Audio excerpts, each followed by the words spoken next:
أعوذ بالله من الشيطان الرجيم. بسم الله الرحمن الرحيم.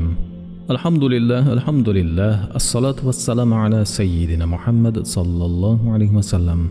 Assalomu alaykum muhtaram birodarlar. Barchangizga Allohning marhamati va ofiyati bo'lsin. Bugun e'tiboringizga sehr va jin teguviga eng kuchli ta'sir qiluvchi kundur Libanu Umudi haqida ba'zi ma'lumotlarni havola qilamiz. Bu tur kundur daraxtidan shilimini olish ancha murakkabdir. Sababi u kundurni ifrit devlarning podsholari iste'mol qiladi. Shu sababdan daraxt atrofida doim kuchli devlardan bo'lgan ifritlar qo'riqchilik qilib turadilar. Uni ola boshlagan kishiga zarar qilar ekanlar.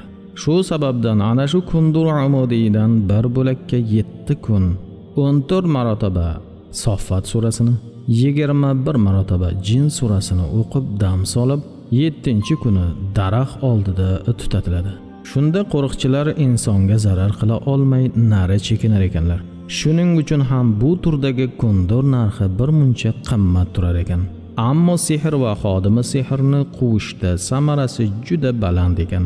Meditsinada ham noyob dori sifatida foydalaniladi. Ayniqsa saraton o'smalarini quritishda o'ta samarali vosita ekan.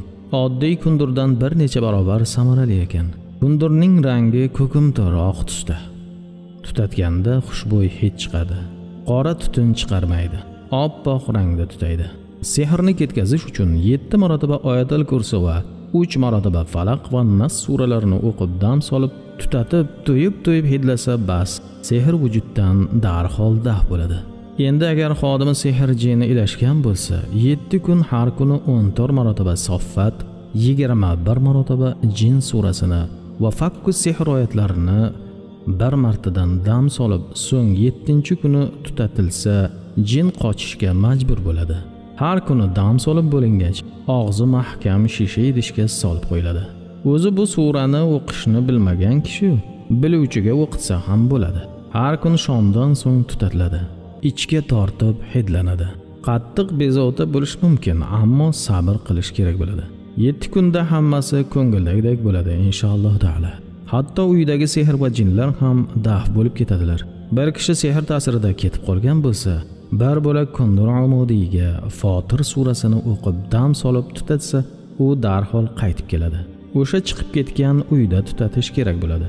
Chunki sehr nishonalari uyda bo'ladi. Uni kundur tutuni kuydiradi. Bu tur kundurning yana bir nomi kuydiruvchi kundur deyiladi. Asosan tutatiladigan tur kunduri mana shu. Sehr sirlarini, hasad to'lqinlarini kuydirib yuboradi. Marhamat, bu tur Libanu Umudi ushbu kundur of Instagram magazinida sof toza holda sotiladi.